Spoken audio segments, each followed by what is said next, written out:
오늘도 하나님을 예배하는 모든 분들에게 주님의 은혜가 함께 하시기를 주님의 이름으로 축원합니다. 오늘 본문은 우리가 잘 아는 바대로 성령님께서 이 땅에 강림하신 사건에 대해서 기록을 하고 있습니다. 성령님께서 강림하신 사건은 구약시대와 신약시대를 구분짓게 하는 분기점이 되는 사건입니다. 구약시대에는 왕, 선지자, 제사장과 같은 특별한 사람들에게만 제한적으로 성령께서 임하셨지만 이제 오늘 본문 속에 성령님께서 사도들을 비롯한 성도들에게 임하심을 시작으로 모든 사람들에게도 성령님께서 임하여 주시는 은혜가 누리게 되는 것입니다. 비로소 신약의 시대가 시작된 것입니다. 이에 대해서는 이미 구약 성경의 여러 선지자들이 이와 같은 사실들에 대해서 증언한 바가 있습니다.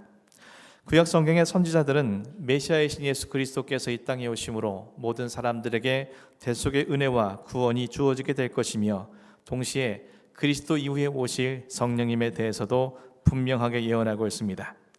에스겔서 36장 27절에 또 내 영을 너희 속에 두어 너희로 내 율례를 행하게 하리니 너희가 내 규례를 지켜 행할지라. 또 요엘서 2장 28절 이후의 말씀을 보면 그 후에 내가 내 영을 만민에게 부어주리니 너희 자녀들이 장래일을 말할 것이며 너희 늙은이는 꿈을 꾸며 너희 젊은이는 이상을 볼 것이며 그때 내가 또 내 영을 남종과 여종에게 부어줄 것이며 누구든지 여호와의 이름을 부르는 자는 구원을 얻으리니 나 여호와의 부름을 받는 자가 있을 것임이니라. 이처럼 성령 강림의 사건은 이 땅의 모든 영혼들을 구원하시려는 하나님의 구원 계획의 완성을 의미하는 것입니다. 또한 이제 성령님의 임하심으로 사도들을 비롯한 성도들은 자신들에게 맡겨진 사명을 성령 세례와 권능을 통해서 능동적으로 감당할 수 있게 될 것이며 그들로부터 발원되는 교회 공동체가 세워지게 되는 것입니다. 그리고 이후 그들의 사명 감당함을 통해서 모든 사람들에게 복음이 증거되게 될 것이고 그를 통해서 이 땅에 구원이 충만하게 임하게 되는 것이 바로 이 사건을 통해서 이루어지는 것입니다. 구원 계획의 완성인 동시에 새로운 성령 시대의 출발점이 바로 본문 속의 성령 강림 사건이라는 겁니다.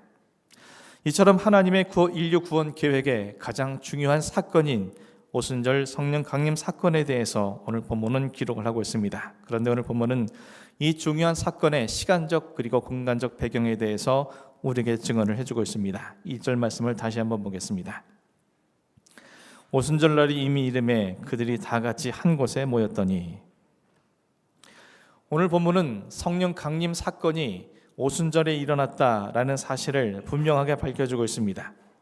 특별히 본문은 오순절날이 이미 이르렀다라고 밝히고 있는데 이미 이르렀다는 단어의 헬라어 원어상의 뜻은 말 그대로 이미 이르렀다라는 의미가 아니라 완전히 가득 채워졌다라는 뜻을 갖고 있습니다.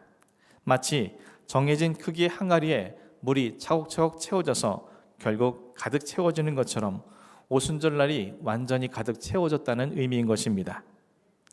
오순절날이 가득 찼다는 것이 무슨 의미겠습니까?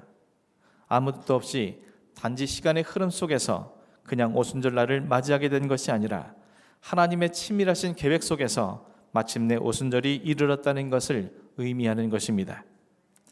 이는 곧 하나님께서 성령님을 이 땅에 보내신 날이 오순절인 것은 단지 시간의 흐름과 우연의 일치의 결과물이 아니라 하나님께서 오순절을 성령님께서 오실 날로 이미 치밀하게 계획을 하셨고 그 계획이 완성된 날인 오순절이 드디어 이르렀다는 것을 강조하고 있는 의미인 것입니다.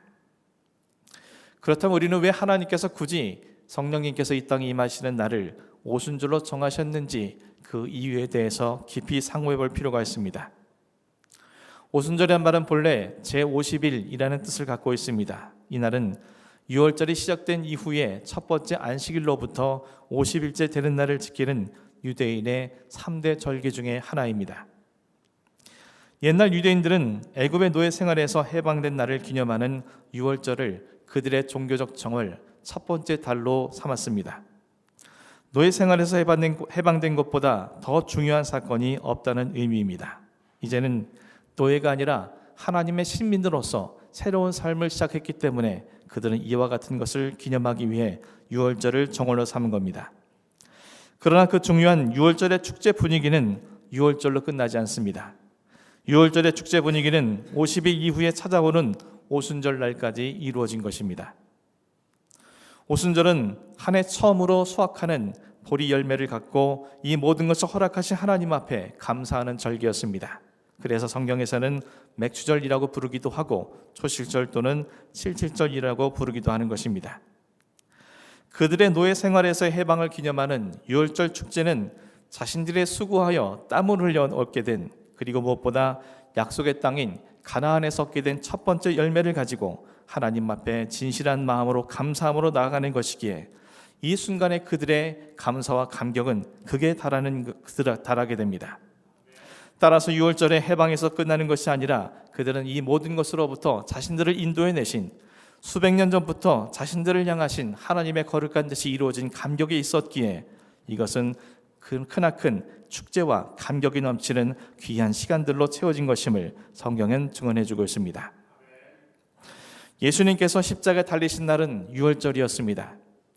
애굽의 노예로 살아가던 이스라엘 백성들을 구원하기 위해 유월절 어린 양의 피가 필요했던 것처럼 예수님께서는 죄와 사망의 노예로 죽을 수밖에 없는 우리들을 구원하기 위해 이 땅에 오신 하나님의 유월절 어린 양이셨기 때문에 예수님께서는 유월절에 십자가에 못 박혀 피 흘려 죽으신 것입니다. 그리고 주님께서는 사흘째 되는 날 부활하셨고 제자들과 함께 40일 동안 이 땅에 계시다가 제자들이 보는 앞에서 하늘로 승천하셨습니다. 그리고 그 이후에 약 10여일이 지난 이후에 성령님께서 강림하심으로 주님께서 약속하셨던 그 성령님으로 인해 사도들을 비롯한 성도들이 오순절날 이스라엘 백성들이 첫 번째 열매로 하나님 앞에 나아가 감사를 드렸던 것처럼 그들 역시 하나님이 기뻐하시는 진리와 생명의 첫 열매를 하나님께 내어 드릴 수 있는 은혜가 그들에게 주어진 것임을 성경은 밝혀주고 있습니다. 이와 같은 영적 의미를 담아서 하나님께서는 특별히 오순절이라는 그날에 성령님을 이 땅에 보내주시고 그 거룩한 뜻을 이룰 수 있도록 하시기 위하여 우리에게 말씀해주고 있는 것입니다. 오늘 본문 1절 속에는 시간적 배경뿐만 아니라 공간적 배경에 대해서도 밝혀주고 있습니다. 오늘 성경에서는 그 장소가 한 곳이라고 명시하고 있습니다. 그것이 어디인지 이미 우리는 8주 전에 말씀을 통해서 상고해 본 바가 있습니다. 그것은 일명 마가의 다락방이었습니다. 그런데 오늘 본문 속 1절을 보게 되면 그 한 곳에 대해 다 같이 모여진 것임을 강조하고 있는 것을 확인하게 됩니다. 우리말로 같이라고 번역된 헬라어상의 뜻은 함께 모여있는 모습만을 의미하는 것이 아니라 그들이 한 마음을 품고 있다는 것을 강조하는 표현입니다.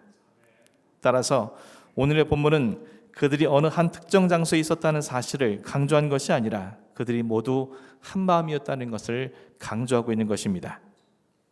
즉 그들은 한 곳에 모여서 예수님께서 승천하시면서 그들에게 약속하셨던 성령님을 기다리고 사모하는 마음으로 그 한 가지 마음으로 함께 모여 있다는 것을 말하는 것입니다.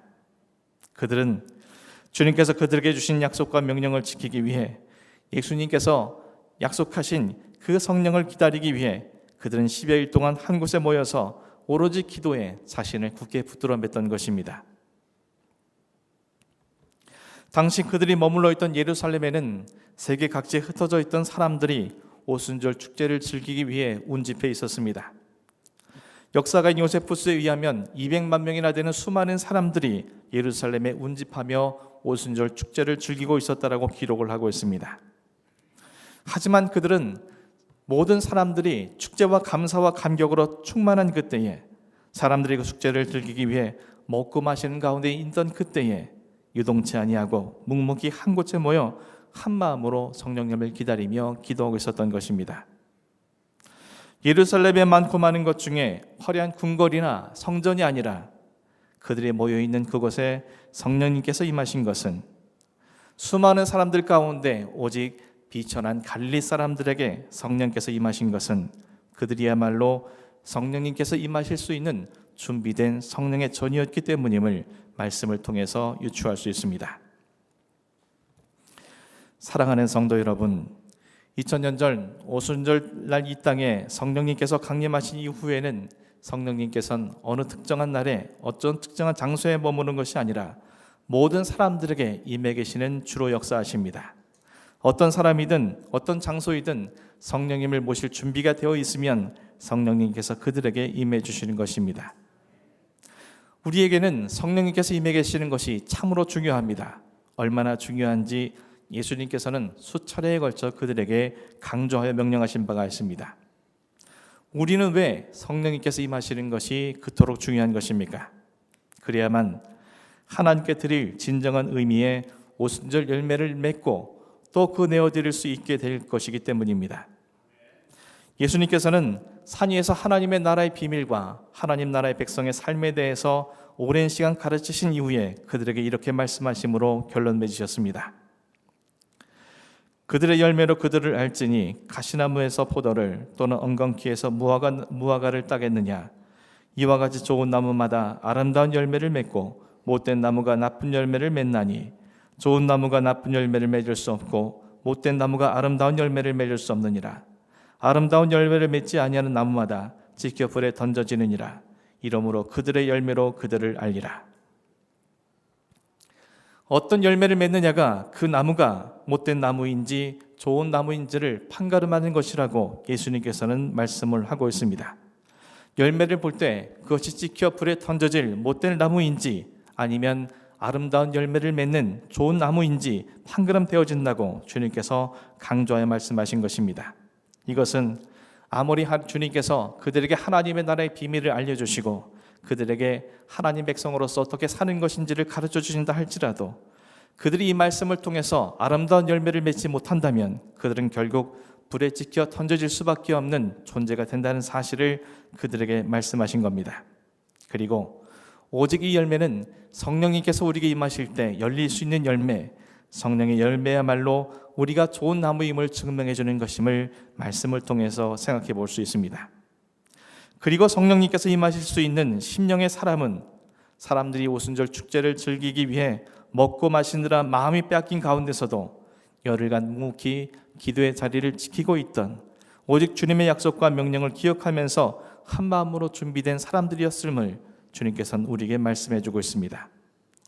누가는 자신의 복음서에서 예수님의 말씀을 이렇게 전언하고 있습니다. 노아가 방주에 들어가던 날까지 사람들이 먹고 마시고 장가들고 시집가더니 홍수가 나서 그들을 다 멸망시켰으며 또 롯의 때와 같으리니 사람들이 먹고 마시고 사고 팔고 심고 집을 짓더니 롯이 소돔에서 나가던 날에 하늘로부터 불과 유황이 비오듯이 그들을 멸망시켰느니라.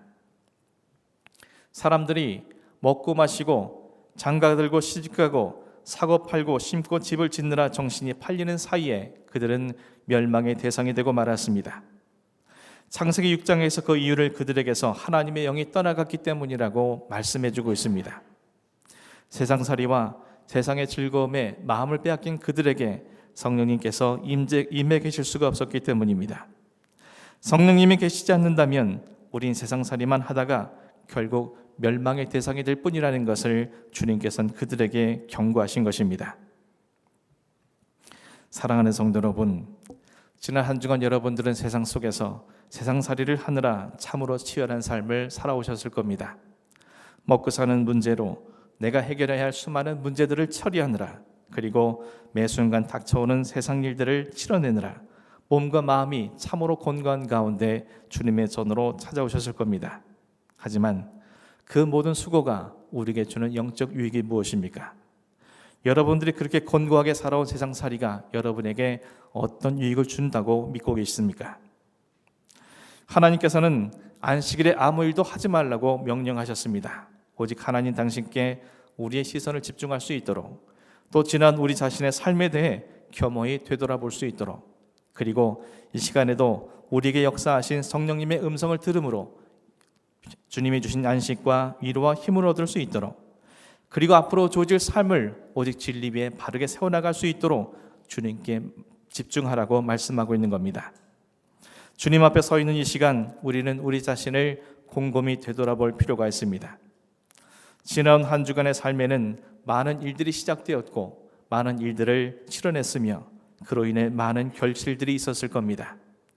그 모든 열매와 결실이 오늘 하나님 앞에 내어드릴 수 있는 오순절 열매인 것인지, 항상 그러지는 못했을지라도 일주일에 몇 번이라도 아니 단 한 번만이라도 성령님을 통해서 무언가가 시작되어지고 그 성령님을 통해서 무언가가 이루어지고 그 성령님을 통해서 맺어진 열매가 우리에게 얼마나 있었는지, 끝이 없는 세상살이 속에서도 믿음의 자리를 놓치지 않기 위해 사도들과 성도들처럼 열흘이란 긴 시간을 오직 그 믿음의 자리를 지켰던 것처럼 우리는 얼마나 그 믿음의 자리를 지키기 위해 헌신해 왔는지, 오순절을 마가의 다락방에 임하셨던 성령님께서 오늘 우리를 당신이 거하실 성령의 전으로 인정하실 것인지, 우리는 곰곰이 그리고 진실되게 내 자신을 돌아볼 수 있어야 합니다.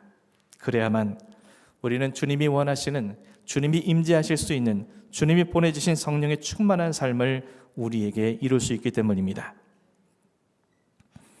사랑하는 성도 여러분, 애굽에서 종살이하던 이스라엘 백성들이 출애굽의 기쁨과 감사, 하나님 은혜에 대한 감격은 유월절 어린 양의 피를 문설주에 바르는 것으로 시작되어 약속의 땅인 가나안에서 첫 열매를 얻은 오순절에 완성되었습니다. 죄와 사망에서 우리를 자유케 하신 예수 그리스도의 크신 은혜와 구원의 역사는 오직 성령님께서 영적 오순절에 우리의 심령 속에 임하실 때에만 완성되어짐을 우리는 깨달을 수 있어야 합니다. 아무리 주님의 보혈의 능력으로 죄가 씻음받고 또한 우리가 죽음의 권세에서 자유한다 할지라도 성령님께서 임하시지 않는다면 그 모든 은혜는 결국 시간의 흐름 속에 연약한 우리들로 말미암아 무의미하게 되고 말 것이기 때문입니다.